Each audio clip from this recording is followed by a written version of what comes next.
Welcome to All Things Social Security. Enjoy your video.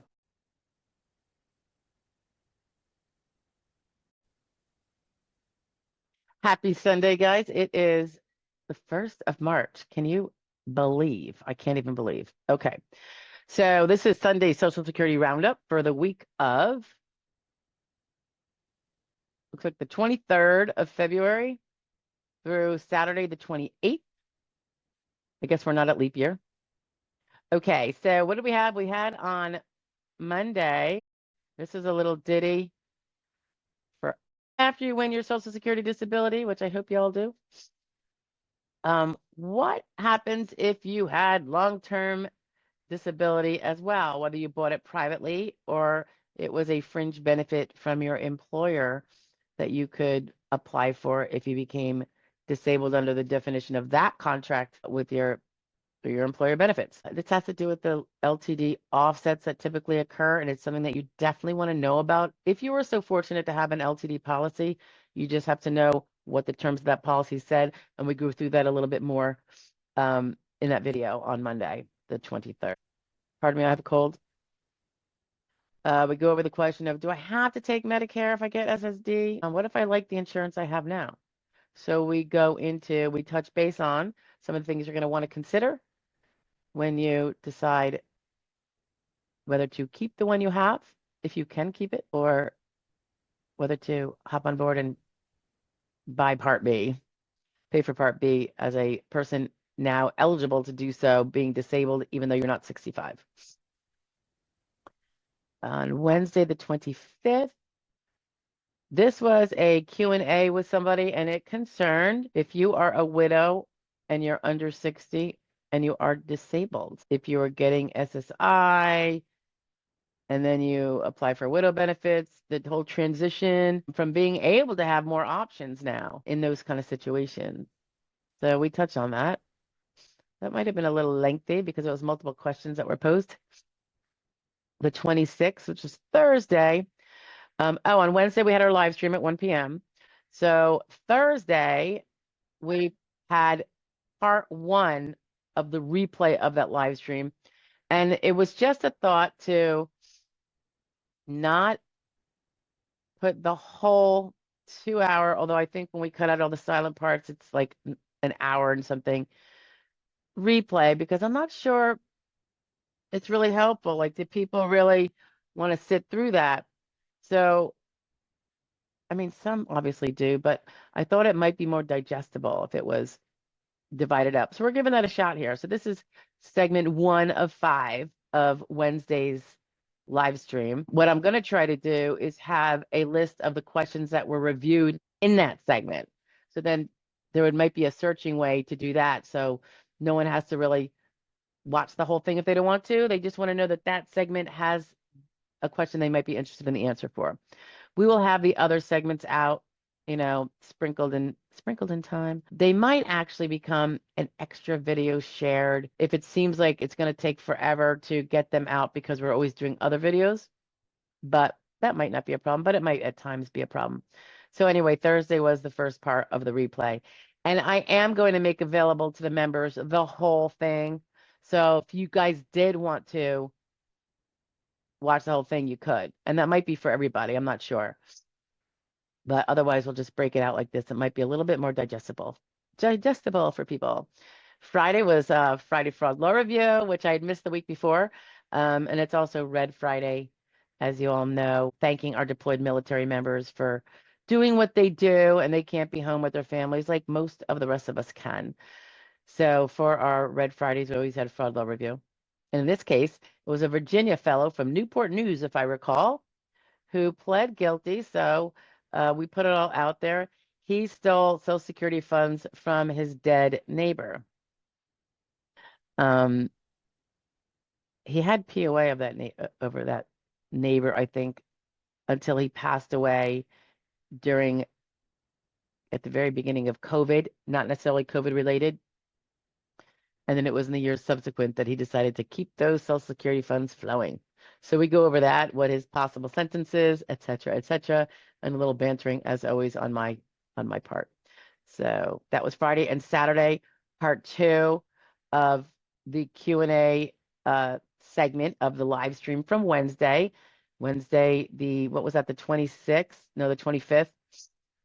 So we put the second part out Saturday. So that came out somewhat timely with another set of questions, trying to keep them down to like 20, 25 minutes, 18 minutes, 17 minutes. So they're really not something where you have to sit for a long time if you want to, hear all the questions and see what's going on.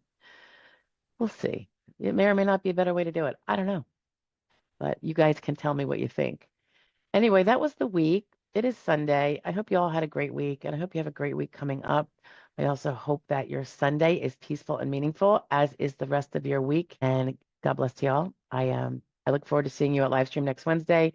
And please support the channel by seeing the daily videos at 12 that come out 12 noon Eastern Standard Time that are pre-recorded about the goings on in the office, some strategies that pop up in midday, and some other things that pop up or are shared because they may be helpful. Okay?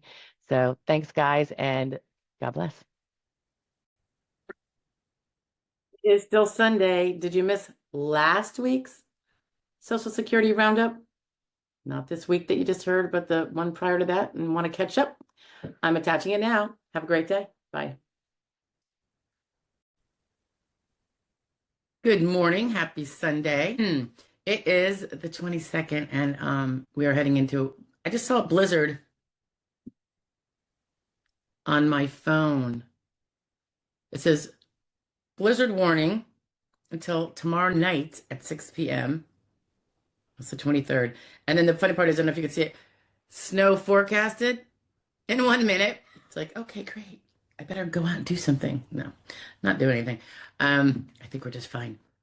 But anyway, anyone else in the area getting this weather pattern? Just be safe, of course. I always say don't drive. And ironically, my children are driving in my car right now. Not good. But they kind of bullied me, so there you go. And they're adults. Okay, so this is Sunday Social Security Roundup for the week of. So that would be February 16th to Saturday, February 21st. And what do we have going on? I had hearings again. And next week.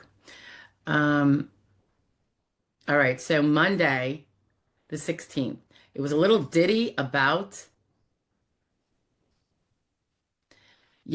getting your 100% P&T documentation as the official, and whatever you had, a letter, anything that's going to be definitely kind of clinched as official will probably be sufficient, getting that into the SSA. And there was a little more chit chat about other priority cases. The point for veterans to get in the 100% P&T documentation, if they are 100% P&T, is because they get prioritized in terms of getting to jump ahead a little bit. Doesn't mean their case is going to go faster in terms of adjudication. So don't be thinking that you're going to have an answer necessarily quickly. It's just that some of the in-line business you might be a person who will get an adjudicator before maybe another person who filed before you. Okay. That was Monday. And I think it's got an extra video in there describing some of those priority categories, because not everybody's 100% P&T, right? All right, so, and I'm having trouble seeing this. It's so small. The Tuesday, we had, gosh, I really am blind. The kind of hearing where we only have one question asked by the judge, and what that may or may not mean. And someone was also asking about the frequency of on-the-record awards. Occasionally, I will get an expressed expectation by a client. It's not frequent, but occasionally, who says, I want you to do an OTR brief. Well, nobody tells me what they want me to do. As long as we know what the final goal is, that's what we have to agree on. You're not telling me how to do my job. But an OTR is not always something that's appropriate. Ironically, however, an OTR brief is the way we do it, akin to the pre-hearing brief anyway. And although neither one of them are required, we do them every single time. So it doesn't really matter whether you want to call it OTR, which might be a little slap in the face of the judge if it's clearly not an OTR kind of case, or the safer bet is to call it a pre-hearing brief, and that's what we tend to do. There is exception though. I just had one recently, and we didn't get the OTR, but we won at the hearing. That was last week or 2 weeks ago. Wednesday, February 19th. Wednesday? Oh no, forgive. Wednesday we didn't have one. Yeah, I know. That's because I had that hearing and it got a little carried away from me. But we did do our live stream, and the replay of the live stream came out on Thursday. So if you want to have a little bit of, I don't have a transcript for it. I'm going to have to look into that. But it would be nice if people could kind of see what questions were addressed there. Maybe I should check that out, right? Because why would you want to necessarily want to watch a repeat, a, re a replay, which can be on so many different areas that maybe aren't touching on you and your personal situation with your SS case. So that's something we're looking into. I'm sure it exists. That was Thursday. Friday, February 20th, Fraud Law Review was about an American fugitive living in Mexico who had been using the fake ID of someone else for 40 years and ultimately was collecting someone else's Social Security for less than 40 years. The impersonation, if you will, was for 40 years almost, but the taking of Social Security did not occur until many years later when the false person became of age. Anyway, got caught. Hope he goes down. You know me. Law and Order. Then we have Saturday, the 21st. This was just a little ditty about red flag language, we like to call it, when you're looking in a record and you see the doctor or the whoever was recording the visit details what the patient said when they start throwing in some comments that you're like, alert, alert, alert. And it's not fun to see because then sometimes you have to broach it with the person and just be like, you gotta stop this. Don't share loose lips sink ships. Either don't do it or don't share it. But anyways, there's a few in there, so take a look, see, just in case you're maybe doing that, not realizing you're doing it. Some of them are pretty obvious though. All right, so that was Saturday. That's the week, guys. So we are getting this significant snowfall. So funny, I keep saying spring's around the corner. No one's really believing me. But anyway, stay safe, guys. I'm looking out the window now and watching the snow come down. It's like it's just at the very beginning. We still weren't even done with our snow hadn't melted from before, although a bit of it had in the last week or so because we got up to 40 for a few hours sometimes each day. So that helped a lot. And it makes a big difference when you're gonna have another foot or something on top of it. So that's really good. But anywho, I will be not driving a lot in the next week. Although I do have to go see a friend who's in a nursing care home. But hopefully I'll get that done this week once the roads are cleared and everything's good to go. All right, guys, have a great week. I hope to see you at the 12 noon pre-recordeds. And if you have any ideas for a pre-recorded that you think would be helpful for you and therefore probably for other people, definitely feel free to post it under any video because I will get to them all eventually. And of course, I'd love to see it Wednesday at 1 p.m. at the live stream. And that will be at the regular time this week. I have no hearing interruption that time frame. Okay. All right. I'm going to say adieu. I'll talk to you guys later. Bye bye.